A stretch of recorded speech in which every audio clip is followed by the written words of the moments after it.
Hi everyone, Merry Christmas and Happy New Year. I am doing a video today about electricity in Australia.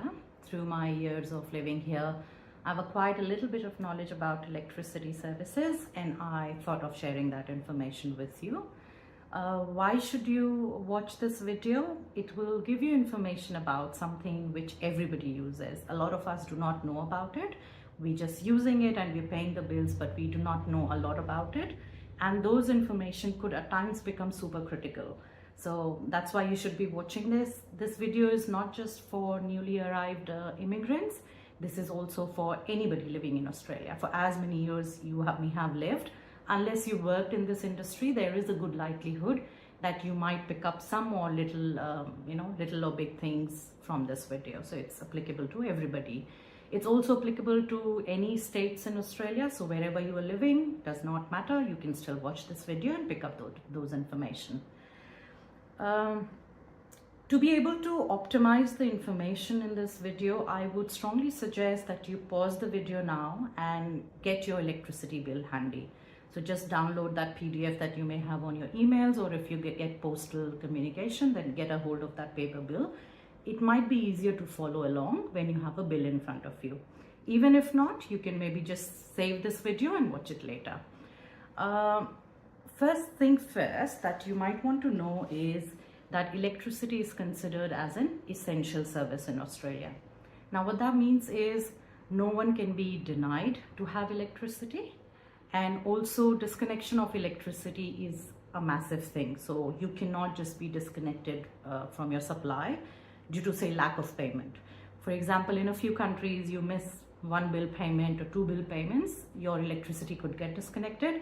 It does not happen in Australia. It's literally considered as the last resort. When everything's been tried and nothing's working out, that's when the disconnection has to happen. Also, because it's an essential service, it is now a very regulated industry. So it's not that the retailers can charge any amount and have their own policy around it. The entire electricity industry is regulated. There are two main regulators. One is Essential Services Commission, which regulates just Victoria. And for all other states, the regulator is Australian Energy Regulator, which is AER. So these are the two prominent energy regulators that governs this industry.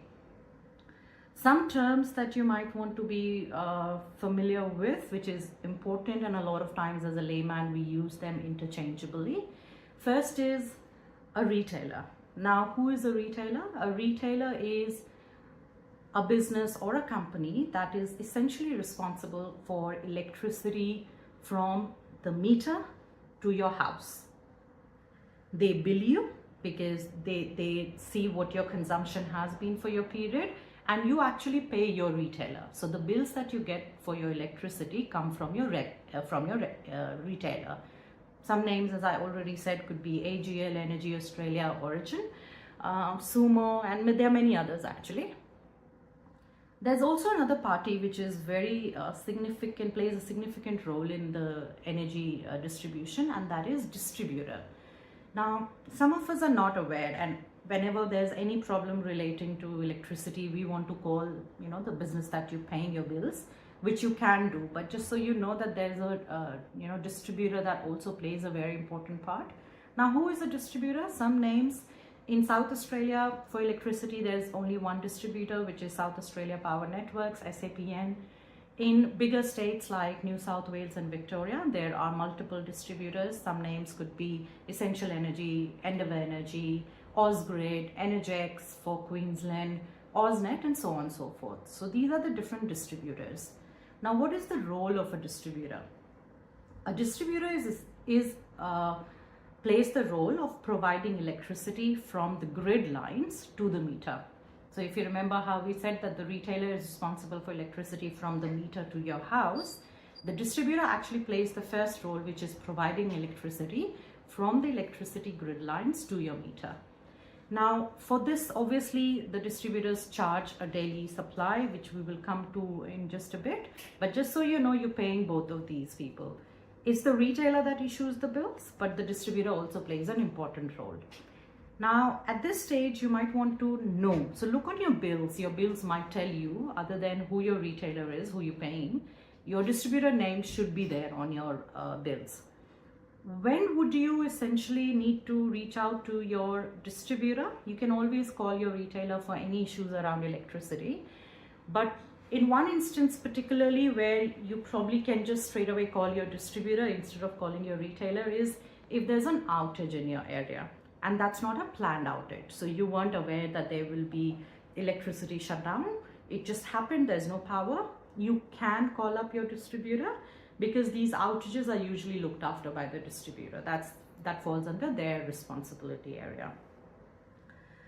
Now, another thing that you might want to know is that the electricity accounts that you have with your retailers, they can be of two main kinds.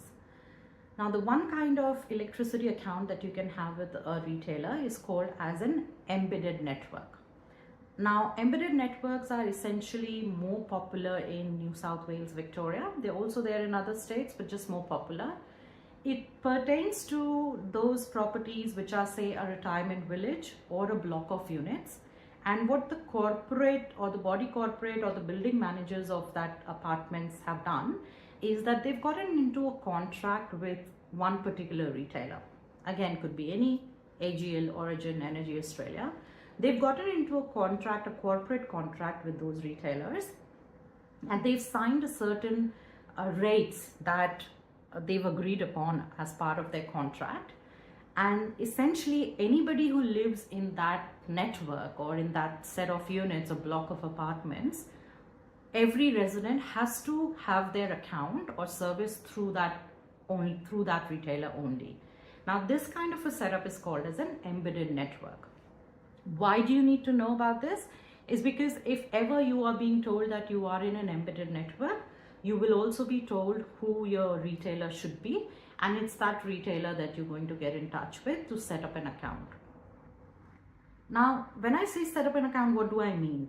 So essentially, whenever you move into a property, you need to engage with a retailer, telling them from what date are you moving or when you're going to be living there, and you have them to start billing you from that date. Now that is called setting an account up. Essentially, you contracting with a retailer saying you're going to be wanting to have them as the retailer and pay them. So that's what setting an account up. So now you've understood embedded. Why should you know about it? Is because you might want to contact the same retailer. In fact, if you contact another retailer, they might actually tell you that, hey, I think this address has an embedded contract with some other retailer. Do you not want to go to them? What these types of contracts mean essentially is you should go with the same retailer. There is an option of choosing another retailer, but that kind of means that you're breaking the contract. So there are some additional charges for that, which not many people want to do. So they go with the same retailer. That's an embedded network. And now suppose you are not in an embedded network, then you are in a mass market network, which essentially majority of us probably would be, wherein you are free to choose whichever retailer you want to go to. Now, some other terms that you might want to be aware of. There's one term which is called as NMI. The full form is National Metering Identifier, which is a unique meter number allocated to every property or every unit. Unless the property is very huge, then they might have more than one NMI. But otherwise, one accommodation or one property would have just one NMI. Now that NMI may then have more than one meter numbers or meter serial numbers allocated. So for example, in your property will have one identifier, which is NMI. So when you give someone the NMI, a retailer, they will know which address it is. Or if you give them the address, they will know what NMI it is. But every NMI may either have one or more than one meter serial numbers, which essentially as a layman could mean the number of boxes, electricity meter boxes that are there. Depending on the kind of appliances that the apartment or the building will need or the property will need, or depending on the wiring, the electricians would have chosen either to have just one meter box. Then in that case, you will have one NMI. and 1 meter serial number. Or you could have one NMI and more than 1 meter serial number. Sorry, my throat. So continuing on, that there are two main categories or types of meters that you may have. One is called as a basic meter and the second is a smart meter.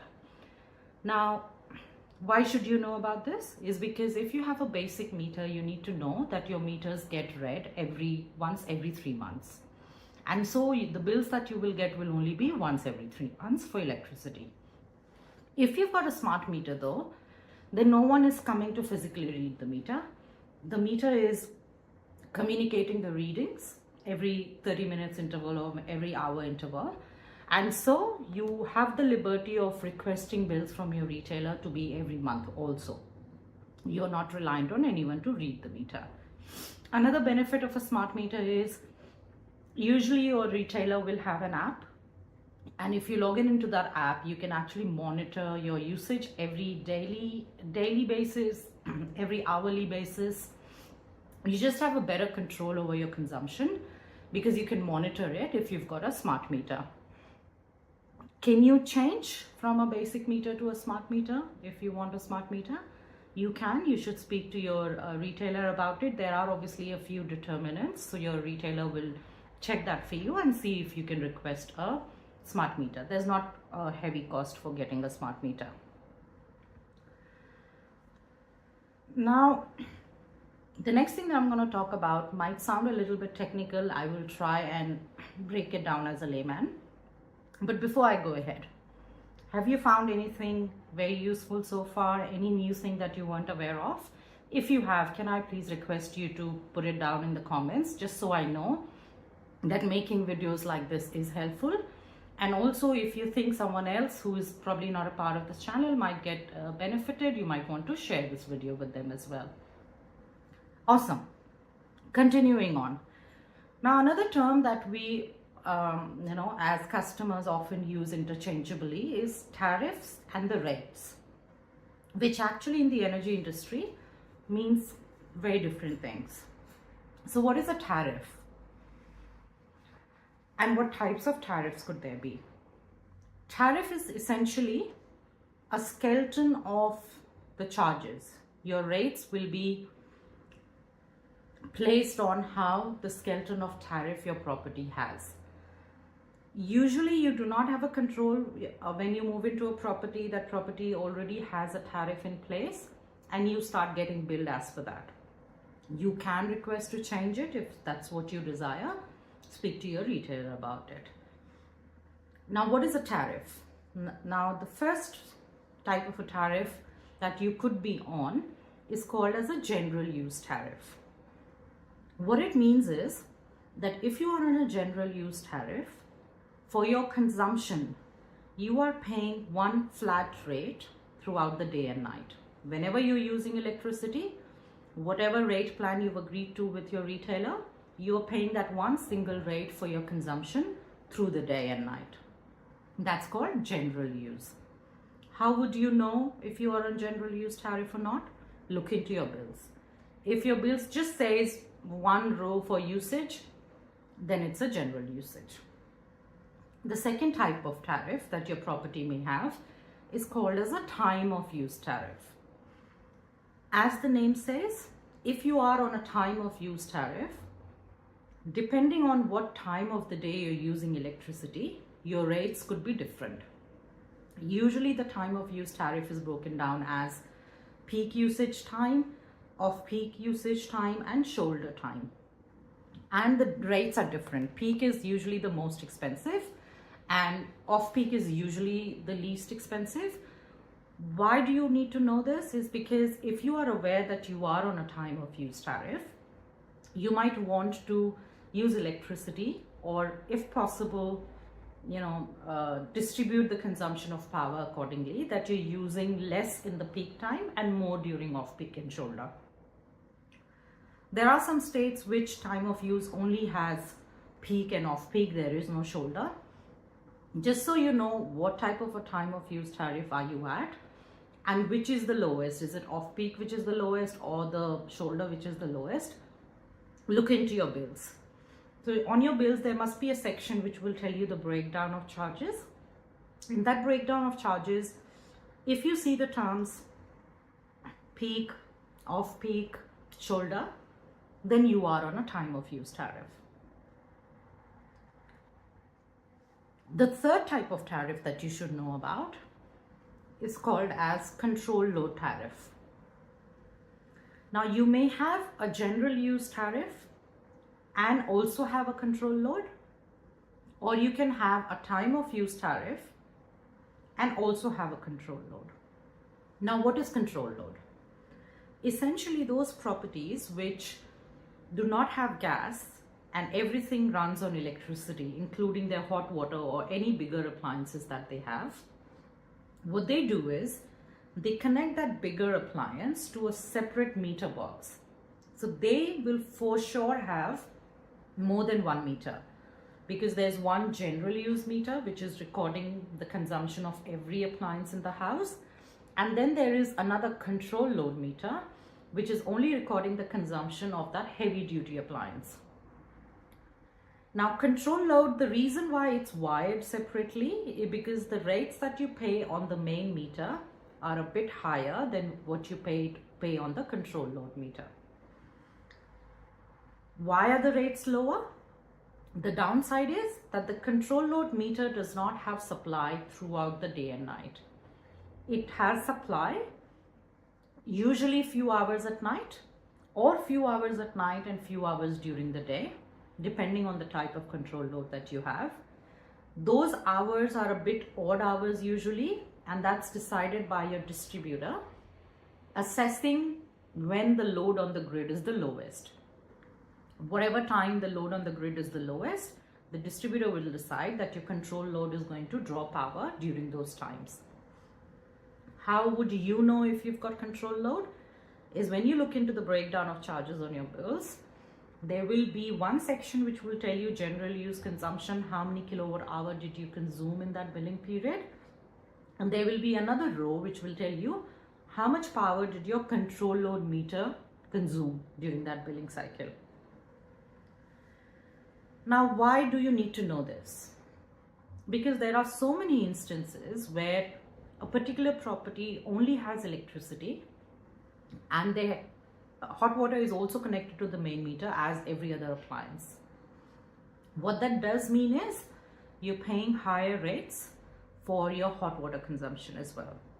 So you might want to find out, speak to your retailer and see if you need to get a control load installed at your property, so that at least that heavy duty appliance is paying lower rates, provided you're happy for the limited number of hours.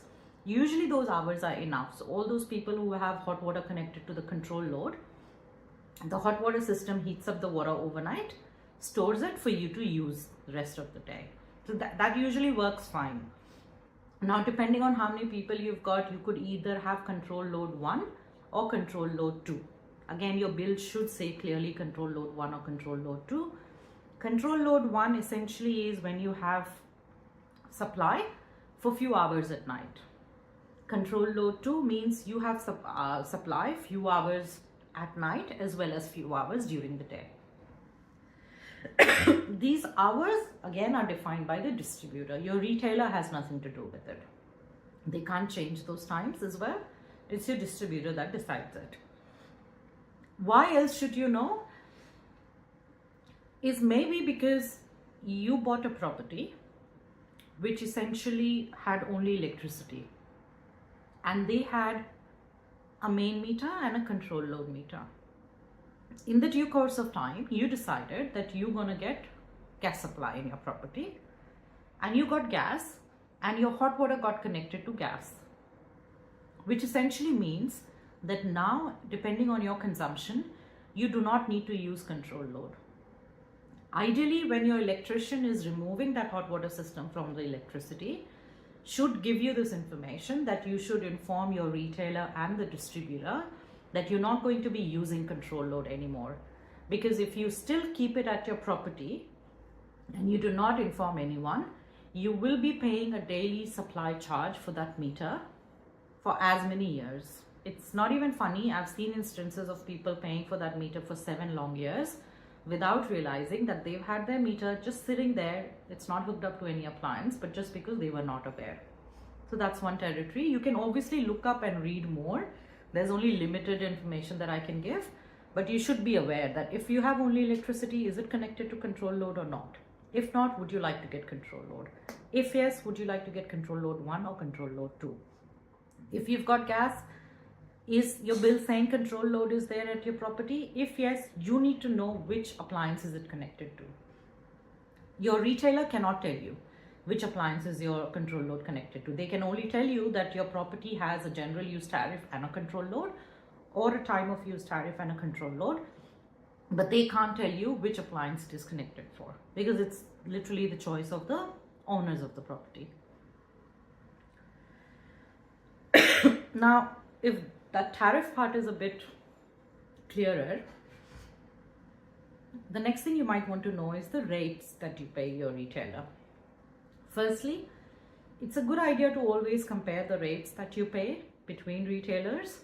It's also a good idea to compare the rates with your retailer with any other plan that they may have. There are so many people who signed up with one particular retailer at one time and never bothered to discuss the rates. The retailers change their plans every few months. So it's a good practice to always say every 3-4 months, just look up on their website that are you paying the best rates available with that retailer, or could there be another plan? Or maybe just phone them and ask, am I on the best plan or not? It's a good practice to do this, because obviously everybody will want to pay the lowest, isn't it? But your retailer will automatically not put you on the lower rate plan. There are some terms and conditions that one needs to be taken through. So they don't just randomly put everybody on the lowest rate plan. You need to check with them. The energy regulators actually recently have announced that the retailers have to publish this on their bills if they are on the best plan with their current retailer. So somewhere on your most recent bill, it's a recent development, so don't go back to a bill which is older than a year or so. Look for your most recent bill. There must be some section in that bill which will say, are you on the best plan with that retailer? Or it would say that there could be another plan which can help you save money. If you don't see any, shouldn't be the case, because like I told you, the regulators are saying to publish this information, but good idea to give a call to your retailer. Another thing that you should know is that the rates for electricity change at least once every year. It can increase, it can decrease, we all hope so, but it would change. Now, when does that rates change happen? For Victoria, it happens in January, and for all other states, it happens in July. Why do you need to know that? It's because whatever plan you may be on, unless it's a fixed rate plan, that plan's rates will change when the statewide price change happens. Now, your retailer will send you correspondence. A lot of times we get a lot of emails and we tend to not look at them that carefully. But your retailer will tell you around July, for example, around the price change period, few weeks before, as to what your rates would become after the price change happens. So if you've not done this exercise in between, it's a good idea after a few weeks of that price change that has happened to give a call to your retailer and just confirm if you are still on the best rate plan with them. That's about the rates. There are government websites like Energy Made Easy. You can look it up online and you can actually compare that which retailer is offering the best rates. Awesome. Now, what is it that you pay though? You're paying for electricity, but what's the breakdown of that? You essentially pay for two things to your retailer. One is your consumption charge, which is measured in kilowatt hour, which is the number of units that you've consumed. So on your bill, it would say general use consumption, total number of kilowatts hour that you used, what is the rate that your retailer has signed you up with for per kilowatt hour, and so the total cost. So that's one rate that you pay. In case of a time of usage, your plan would have a certain rate for peak, off-peak and shoulder. So you will on your bill see that during the peak time, what's the total kilowatt hour you used, what's the rate that you have, and so the total cost during peak time. Off-peak similar and shoulder similar. When you add all this up, that's your total consumption cost when you are on a time of use tariff. Other than the consumption cost, the consumption rate, you also pay a daily supply charge. For the very fact that you will have supply on your property, you will be paying a daily supply charge, which is one charge per day. That's essentially a charge which is passed on to the distributor for ensuring the supply and for the maintenance of the grid lines and stuff. But that's not charged by the distributor separately, that's charged by the retailer for you on the bill. So you would again on the bill see daily supply. There will be a certain charge. If it was a 90 days bill, so it will be 90 times that charge is your daily supply that you've paid. So when you compare, if another retailer's plan is better, you want to compare both these charges. You want to compare the unit cost, kilowatt hour, and you want to compare the daily supply charge as well. Another way that you can compare, if that other plan that you're seeing on some other retailer's website is going to be better, is usually all these plans have a percentage. So your plan name would say something and a percentage sign. Now what is that percentage? So if it says 10%, it means that plan is 10% off the reference price. If it says 14%, it's 14% off the reference price. Higher the percentage, cheaper your plan is going to be. It can be considered like a discount percentage. So higher the discount percentage, lower your rates would be. That brings me to tell you a little bit on what a reference price is. Sorry. So every year, the energy regulators come up with a certain price, which is like an upper threshold of maximum that a retailer can charge you. Now that upper cost is decided by the reference price. That's called as the reference price, which the regulators have decided. Different retailers will then come up with their own rate plan. So they might want to say, I'm going to give 5% discount off that price. So they'll introduce one plan which is 5% off the plan. They'll have another plan 7% off the plan. Another retailer will do the same. So because all the retailers are referring to that same reference price, that percentage should be common and it should kind of tell you which is a cheaper plan. I would still say good idea to compare the individual unit cost as well. And another thing that you might want to keep in mind, if another retailer is cheaper than what your current retailer is, by finding out if the rates that you're reading, are they inclusive of GST or not. A lot of times the information is published by some retailers inclusive of GST and by some retailers it says excluding of GST. So you again want to compare apples to apples. Okay, what next? Now some things that you should remember to notify your retailer if any of these events or circumstances apply. It's a good idea to phone and let your retailer know. The first thing is if there is any life support equipment in your property. So if you're using any equipment or any medical appliance which is connected to electricity, you need to let your retailer know. The reason why is because they need to be confirming this with the distributor as well, because they realize it's a vulnerable property and they might want to take extra precautions when they're doing any metering works for power outage and stuff like that. There are many more reasons for it, but it's a good idea to always notify your retailer if there is any life support equipment. Now, life support equipment does not need to be massive. I'll give you one example which can explain that if you're not sure if the equipment that you have is life support, good idea to phone your retailer or check with your doctor. There are some patients who are diabetic and they might keep insulin in their refrigerator. That's all that they have. For them, the refrigerator is considered as a life support equipment, and that property owners or people who are living there should notify their retailer that they have that. The second instance when you should proactively inform your retailer is if you're facing any family domestic violence. If there is any threat, you need to let your retailer know so they can provide extra security to your account and account information, because the information that is provided to the retailers is of all kinds, sensitive, personal, identifiable, and so on and so forth. Your retailer will then ensure that there are extra security measures so that your information is kept confidential furthermore.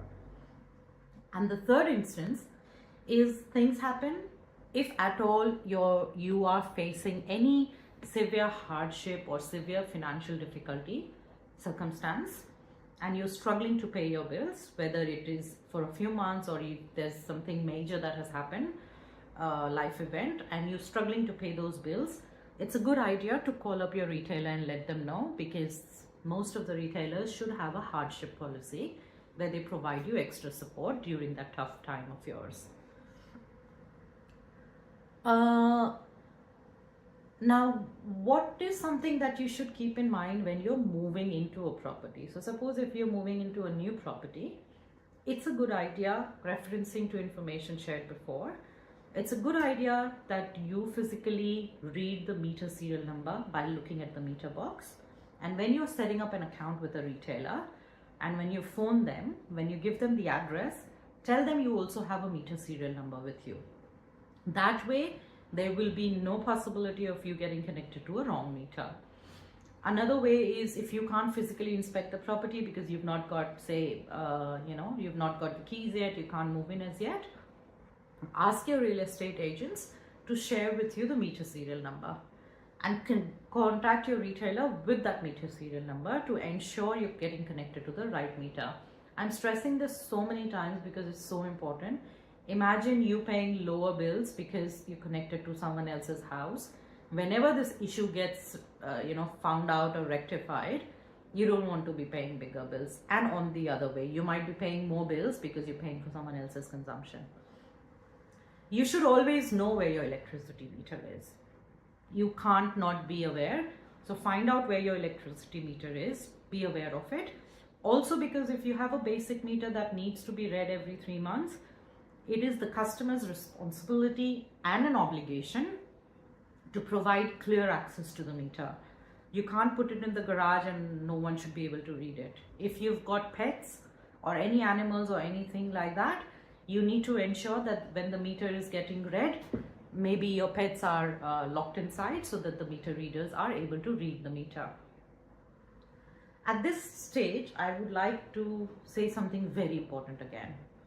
That if you have a basic meter, there is a possibility that the meter readers, if in a certain quarter, is not able to read your meter. What then happens is that your retailer is sent through an estimate reading. Now that estimate reading is usually based upon the consumption of that property the previous year. So suppose if you have only just moved here 3 months back, it's going to be your first bill. Your meter could not be read because you didn't know that you need to allow access, and the estimate reading was sent through. There is a good likelihood that the bill that you're going to pay is not for your consumption, it's a higher bill. How should you know?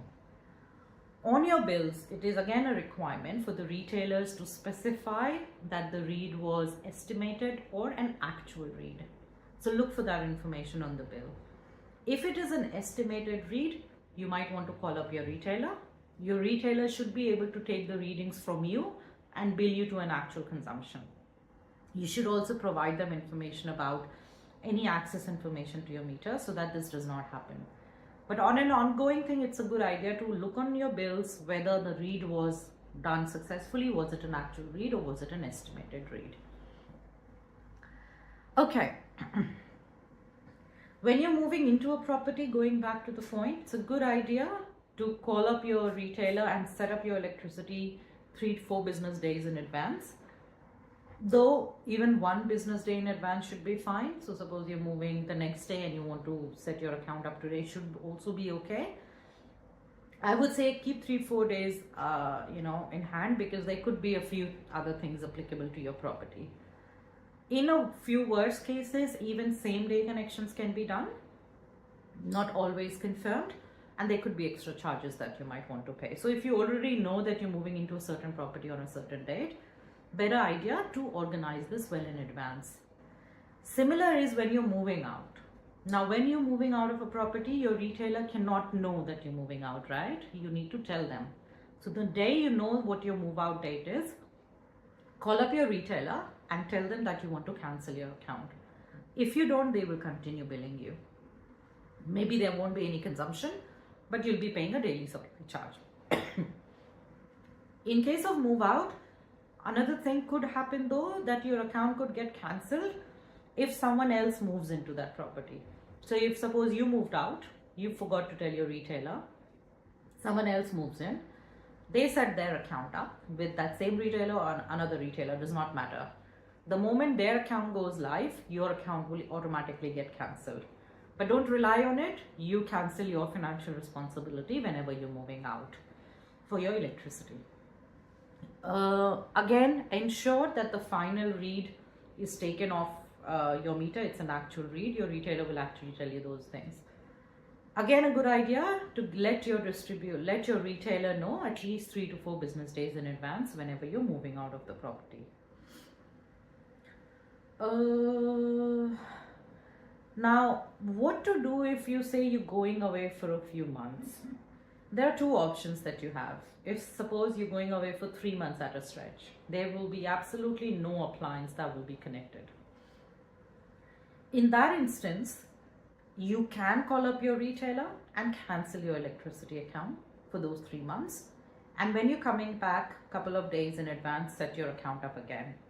This way, you are not going to be paying that daily supply charge. Alternatively, which a lot of us do, is you can keep your account open, but just remember, even if there is no consumption, you will get a bill because you'll be paying a daily supply charge. Also, when you're going out and if suppose nothing is connected, remember to switch off the main switch. Remember to switch off your hot water system, because the hot water system will still heat up overnight if it's on control load, even if it's not using. So it'll cool down on its own, it'll still heat up again. So there will be some consumption that will still happen on the control load meter. And in my opinion, those are some of the basic things that I thought you should know. If I come across anything, I might want to make another video, electricity part 2 kind of a thing.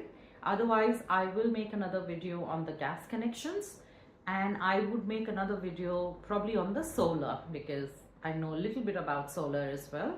So I might want to do a video around that. If you've liked this video, give it a like, share comments. I need to hear from you, and please share it with someone else. And if you've got the time, I hope you do, put down in the comments what specifically was new that you picked up today.